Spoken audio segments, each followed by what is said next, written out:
pagi, salam sejahtera untuk kita semua. Saya dari anak PJKR kelas B, namanya Milano Pascalino Pandi, NPM 219100510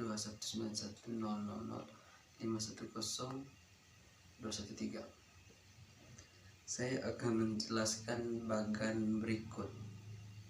Bagan tentang pendidikan. Pendidikan adalah pembelajaran pengetahuan, keterampilan, dan kebiasaan sekelompok orang yang diturunkan dari satu generasi ke generasi berikutnya melalui pengajaran, pelatihan, atau penelitian. Mendidik sering terjadi di bawah bimbingan orang lain, tetapi juga memungkinkan secara otodidak.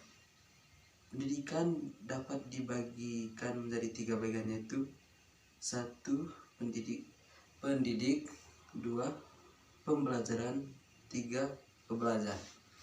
Bagian dari pendidik adalah atau pengertian dari pendidik adalah orang yang mendidik yang merupakan orang yang memberikan ilmu pengetahuan baru bagi orang lain. Yang kedua itu adalah pengajar. Pengajar merupakan perpaduan 2 aktivitas, yaitu aktivitas mengajar dan aktivitas belajar. Dapat dipandang sebagai proses yang diarahkan kepada tujuan proses membuat berbagai pengalaman.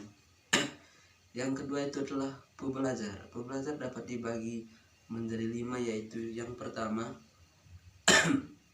pembelajar adalah proses interaksi peserta didik dengan pendidik dan sumber belajar pada suatu lingkungan belajar. Yang pertama itu adalah model pembelajaran. Model pembelajaran merupakan kerangka konseptual yang menggambarkan prosedur dalam mengorganisasikan pengalaman pembelajaran untuk mencapai tujuan pembelajaran, sehingga dalam halaman ini penentuan model pembelajaran tidak lepas dari mempertimbangkan tujuan pembelajaran.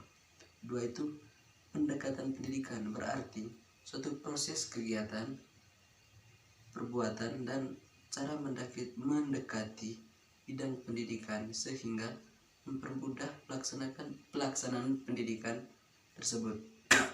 Yang ketiga itulah metode pendidikan.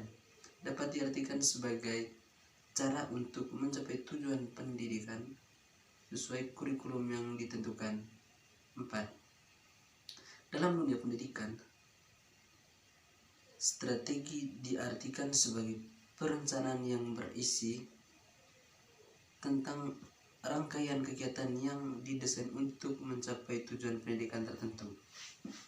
Yang kelima itu adalah teknik. Teknik pembelajaran adalah cara yang dilakukan guru dalam mengimplementasikan suatu metode secara spesifik. Misalnya penggunaan metode diskusi. Perlu digunakan teknik yang berbeda pada kelas yang siswanya tergolong aktif dengan kelas yang siswanya tergolongan pasif. Yang ketiga adalah pembelajar.